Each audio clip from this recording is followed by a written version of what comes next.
Good morning student. आज हम आपको चैप्टर 14 आर्यभट्ट पढ़ाएंगे। आर्यभट्ट कौन थे? आपने आर्यभट्ट का नाम सुना है ना। आर्यभट्ट महान गणितज्ञ और महान ज्योतिषाचार्य थे। उन्होंने आकाशीय पिंडों की गति के बारे में बताया है। तो आज हम उन्हीं के बारे में, उनके जीवन के बारे में इस चैप्टर में पढ़ेंगे। पूर्व दिशायाम उदेति सूर्य पश्चिम दिशायाम च अस्ते गच्छति। सूर्य पूर्व दिशा से उदय होता है, पश्चिम में अस्त होता है। ऐसा संसार में देखा गया है। परम ने अनेन अवबोध्यम अस्ति, परंतु इससे यह समझना नहीं चाहिए कि यह सूर्य गतिशील है। मतलब हमें पता है कि सूरज पूर्व से उदय होता है, पश्चिम से अस्त होता है, सभी जानते हैं। लेकिन इससे यह नहीं बोल सकते हम लोग कि सूरज गतिशील है, सूरज चलता है। सूर्य अचल है, सूर्य तो अचल है। अचल मतलब सूर्य नहीं चलता है, पृथ्वी से चला, पृथ्वी चल रहा है, चलायमान है। सूर्य अचल है, पृथ्वी चलायमान है। या स्वकीय अक्ष से गुणती, जो अपने ही अक्ष पर घूमती है। सूर्य तो अचल है, मतलब वो चलता नहीं है। पृथ्वी चलायमान है, जो अपने ही अक्ष पर घूमती है, अपनी ही जगह पर घूमती है। इति सांप्रतम सुस्थापित सिद्धांत, ऐसा सिद्धांत इन्होंने स्थापित किया है। ऐसा सिद्धांत स्थापित है। सिद्धांतो अयम प्राथमेव येन प्रवृत्ते, इस सिद्धांत को सबसे पहले जिसके द्वारा बताया गया, जिसके द्वारा चलाया गया, से आसीत महान गणितज्ञ ज्योतिष आर्यभट्ट। वह महान गणितज्ञ और ज्योतिष कौन थे? आर्यभट्ट। जिसने इस सिद्धांत को सबसे पहले चलाया, बताया क्या कि सूर्य नहीं घूमता बल्कि पृथ्वी अपनी अक्ष पर घूमती है। यह सिद्धांत सबसे पहले जिसने बताया, जिसने चलाया, वो कौन है? महान गणितज्ञ ज्योतिषाचार्य कौन है? आर्यभट्ट। पृथ्वी स्थिरा वर्ते, पृथ्वी स्थिर है। इति परंपराया प्रचलिता रूढ़ी तेन प्रत्यादिशता, इस परंपरा वाली रूढ़ी का उन्होंने नकार दिया, इनकार कर दिया। इस परंपरा रूप वाली रूढ़ी को उन्होंने मना कर दिया कि ऐसा कुछ भी नहीं है, उनके द्वारा नकारा गया। तेन उदाहते, उन्होंने उदाहरण दिया कि गतिशीलाया नौकायाम उपविष्टे मानवे नौका स्थिराम अनुभवती। उन्होंने उदाहरण दिया कि जो गतिशील नाव पर जो बैठा हुआ व्यक्ति होता है, जो नाव चलती ना, उस नाव पर बैठा हुआ जो व्यक्ति होता है, वो सोचता है कि नौका स्थिर, नौका तो अपनी जगह है, अन्यांच पदार्थन, लेकिन अन्य पदार्थ गतिशील है। मतलब अन्य वस्तुएं चल रही है, नौका तो वहीं पर है, लेकिन जो अन्य आसपास के पेड़ पौधे हैं, अन्य जो वस्तुएं हैं, वो गतिशील है। एवमेव गतिशीलाया पृथ्व्याम अवस्थित मानवे पृथ्वी स्थिर अनुभवती सूर्य आदि ग्रहांच गतिशीला। इसी प्रकार गतिशील पृथ्वी में स्थित मनुष्य पृथ्वी को तो स्थिर अनुभव करता है। उसी प्रकार अभी समय पृथ्वी चल रही है, लेकिन हम लोगों को लग रहा है कि पृथ्वी तो स्थिर है, सूर्य आदि ग्रह गतिशील है। इसी प्रकार गतिशील पृथ्वी पर रहने वाला मनुष्य पृथ्वी को स्थिर मानता है और सूर्य आदि ग्रहों को गतिशील मानता है। जैसे कि हम लोग हैं, इस समय हमें नहीं पता हमारी पृथ्वी घूम रही है कि नहीं घूम रही है। हमें तो लग रहा है कि हम यहीं पर है और वस्तुएं घूम रही है, पृथ्वी नहीं घूम रही।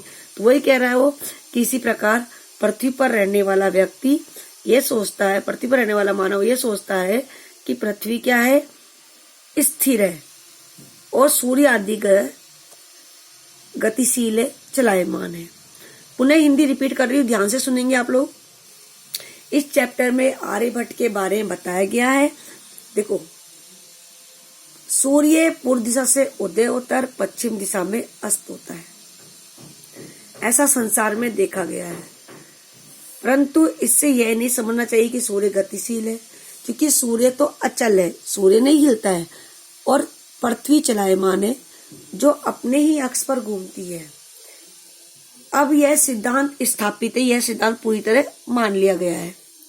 इस सिद्धांत को सबसे पहले जिसके द्वारा चलाया गया था, वह महान गणितज्ञ और ज्योतिषाचार्य आर्यभट्ट थे। पृथ्वी स्थिर है, इस परंपरा वाली रूढ़ी को उन्होंने नकार दिया, उनके द्वारा नकारा गया, इनकार किया गया। उन्होंने उदाहरण दिया कि गतिशील नाव में बैठा हुआ मानव नाव को तो स्थिर अनुभव करता है और अन्य पदार्थों को गतिशील समझता है। उसी प्रकार गतिशील पृथ्वी पर रहने वाला मनुष्य भी पृथ्वी को तो स्थिर अनुभव करता है और सूर्य आदि ग्रहों को गतिशील मानता है। आगे पैराग्राफ देखिए।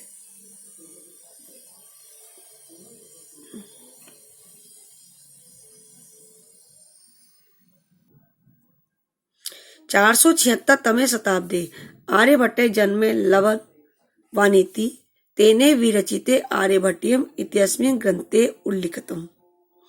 476 ईस्वी वर्ष में आर्यभट्ट ने जन्म लिया, ऐसा उनके द्वारा रचित आर्यभट्टीय ग्रंथ में लिखा हुआ है। 476 ईस्वी वर्ष में आर्यभट्ट ने जन्म लिया, तो ऐसा उन्हीं के द्वारा रचित आर्यभट्टियम ये ग्रंथ है जो आर्यभट्ट ने लिखा है, उस ग्रंथ में इसका उल्लेख है। मतलब आर्यभट्ट ने जो ग्रंथ लिखा है आर्यभट्टियम, उसमें आर्यभट्ट ने ये लिखा है कि उनका जन्म 476 ईस्वी वर्ष में हुआ था। ग्रंथो अयम तेन त्रयोविशतमे, यह ग्रंथ उनके द्वारा त्रयोविश यानी 23, त्रयोविश मतलब 23, यह ग्रंथ उनके द्वारा 23 वैसी वीर रचित है। यह ग्रंथ उनके द्वारा 23 वर्ष की आयु में लिखा गया। मतलब कि आर्यभट्ट ने ग्रंथ लिखा है आर्यभट्टियम, उसमें उसने लिखा है कि उसका जन्म 476 ईस्वी में हुआ था और ये ग्रंथ है ना उन्होंने अपनी 23 वर्ष की आयु में लिखा था। ऐतिहासिक स्रोता भी ज्ञायते, ऐतिहासिक स्रोतों से भी पता चला है कि पाटलिपुत्रम निक्षा, पाटलिपुत्र के पास में आर्यभट्ट की वेधशाला थी। ऐतिहासिक स्रोतों से, ऐतिहासिक स्रोत होते हैं ना जिससे हमें इतिहास की जानकारी मिलती है, उसे ऐतिहासिक स्रोत कहते हैं। ऐतिहासिक स्रोतों से भी पता चला है कि पाटलिपुत्र के पास में आर्यभट्ट की वेधशाला थी। वेधशाला किसे कहते हैं? वेधशाला वो होती है जिसके द्वारा हम सूर्य आदि ग्रहों के बारे में पता लगाते हैं, उनकी गति के बारे में पता लगाते हैं, उसमें वेधशाला में। यहाँ पर हमारी वेधशाला कौन सी है? जंतर मंतर जयपुर में, नाम सुना है ना आप लोगों ने, उसके लिए आया।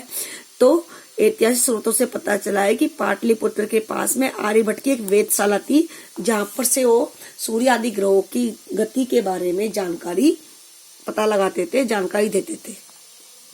अनेन इदम अनुयते, इसके द्वारा यह अनुमान लगाया गया है कि तस्य कर्मभूमि पाटलिपुत्रम आसीत्, उनकी कर्मभूमि पाटलिपुत्र थी। मतलब उन्होंने पाटलिपुत्र में रह के ही कार्य किया है। कर्मभूमि होती है जहां पर रहकर हम काम करते हैं और जन्मभूमि होती है जहां पर हमारा जन्म होता है। तो इससे पता चलता है कि पाटलिपुत्र ही उनकी कर्मभूमि थी, यानी पाटलिपुत्र में रह के उन्होंने काम किया है, अपने ग्रहों की गति के बारे में जानकारी प्राप्त की है। तो हमारे आज के लिए इतना ही काफी है। एक बार हिंदी रिपीट कर रही हूँ कि 476 ईस्वी वर्ष में आर्यभट्ट ने जन्म लिया, ऐसा उनके द्वारा रचित आर्यभट्टीय ग्रंथ में लिखा गया है। यह ग्रंथ उन्होंने अपनी उम्र के 23वें वर्ष में लिखा था। ऐतिहासिक स्रोतों से पता चलता है कि पाटलिपुत्र के पास में ही आर्यभट्ट की एक वेधशाला थी। वेधशाला बताई दिया जहाँ पर ग्रह नक्षत्रों की जानकारी मिलती है। इससे यह अनुमान लगाया गया है कि उनकी जो कर्म भूमि थी वो पाटलिपुत्र थी।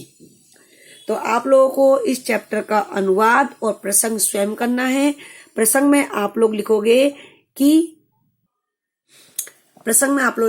यह गद्यांश हमारी पाठ्य पुस्तक, बुक का नाम है रुचिरा, यह गद्यांश हमारी पाठ्य पुस्तक रुचिरा के आर्यभट्ट नामक शीर्षक से लिया गया है। इसमें आर्यभट्ट के जीवन के बारे में बताया गया है। आर्यभट्ट कौन थे? महान गणितज्ञ और महान ज्योतिषाचार्य आर्यभट्ट के जीवन के बारे में इसमें बताया गया है। तो आप लोग पहले प्रसंग करोगे, उसके बाद आपको इस चैप्टर का अनुवाद, दोनों पैराग्राफ का अनुवाद अपनी कॉपी में स्वयं करना है। Thank you.